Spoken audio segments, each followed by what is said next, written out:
Are doing great tonight. I had to jump on this bandwagon regarding Donald Trump addressing that reporter, asking, April's out there saying, hey, why don't you meet with the Black Caucus? So here's my take on this. Mr. Trump, let me help you out. Don't meet with the Black Caucus. I have a different notion on this one. Black Caucus ain't doing nothing for black people. Black Caucus carries a title.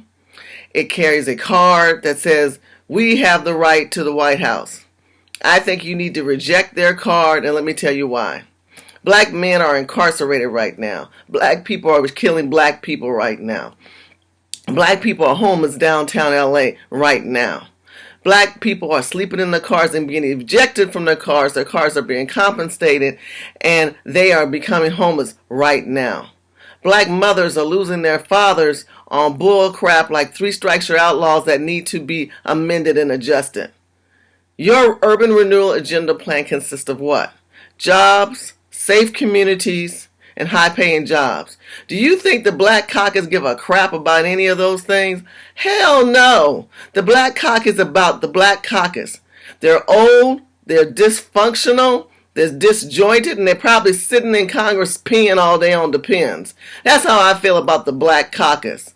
The Black Caucus do not speak for every black American. So when a reporter makes an attempt to say, Mr. President, are you willing to deal with the HBCU schools and the Black Caucus? And he willingly puts a card on the table. He makes a chess move, knight to rook, rook to queen, queen to knight. And you basically say, oh, no, I can't reach those people. Well, then why speak up for them? Why mention their name as if you are one of authority, April? Come on, let's keep it real, sister. And all you black people who got an attitude talking about, we don't want to talk to him. Well, fool, sit your ass off to the side and let people who need help can get up there and speak to him. Mr. Trump, let Urban Game Changers come talk to you. We've got some great people that we are working with. I have some wonderful colleagues who have their organization who are black and are reaching out to the black community. Yvette Cornell, Breaking Brown, brilliant. Antonia Moore, Tone Talks, brilliant. You know what? We've got a lot of people out there. Logan, you need to look up Logan. He's brilliant. You know, when we talk about the urban renewal agenda, we talk about schools, you should look at Damon Smothers in New Orleans. Smothers Academy is brilliant. You should see how those young men are growing and prospering and holding their back strong and tall because they know they feel good as young men in a suit instead of their pants hanging down worrying about getting shot like in Chicago where the Black Caucus didn't do nothing.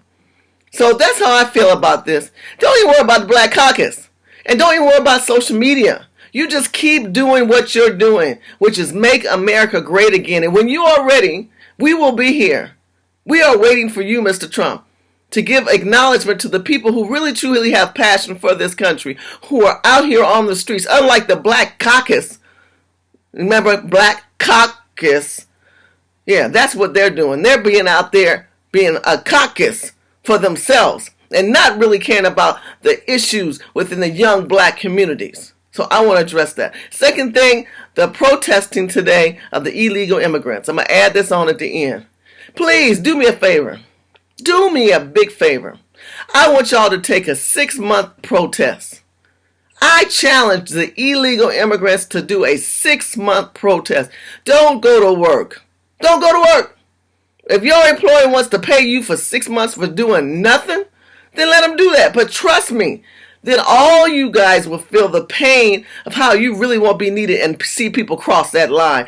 See Americans come back and take their country back. We want our country back anyway. You're helping us out. So keep protesting, keep marching, and don't go to work. Because eventually, when you go back to work, you won't have a job. And maybe you'll go back and fix your own country.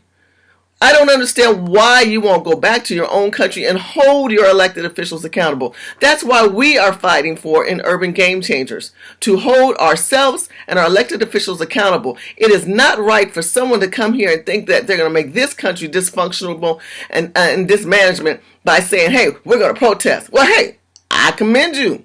Power to the people. Protest 6 months. And if you get a job when you come back, oh well. But if you don't feel bad.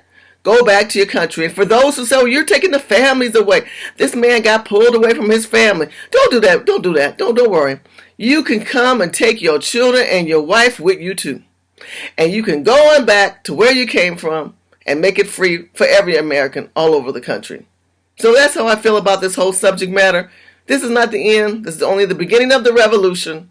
And to all the black people who want to get out there and protest with these, with the Muslims and protest with the illegals, to all black Americans, I got a message for you, especially that brother on TMZ. I got a message for you, little Negro. I got a message for you. Why don't you think about the fact that none of the people out there protested for Trayvon Martin? Where were them people at? All these thousands of millions, whatever people were, them pussy hat women. Where were all them bitches when black people got shot? Where were they with Sandra Black? Somebody tell me, where were they at then? Where were they at when we out there suffering, getting shot in Chicago? Why weren't they protesting against the violence of the disruption of the water functions that we're having in Flint, Michigan, poisoning black people? Why we got to be the one you step your back on and use to get your plight and agenda put on the table, yet when it comes to black people can't stand up for black people and just say, you know what, I'm going to sit back, have me some popcorn and a glass of wine and clutch my pearls. Because I'm not in this world. I'm not in this fight. I'm in this world, but I'm not in that type of a fight. Neither should black people. That world is not our world nor our fight. Black people, my people, keep your ass home. Watch the show on TV and stay out of the protest.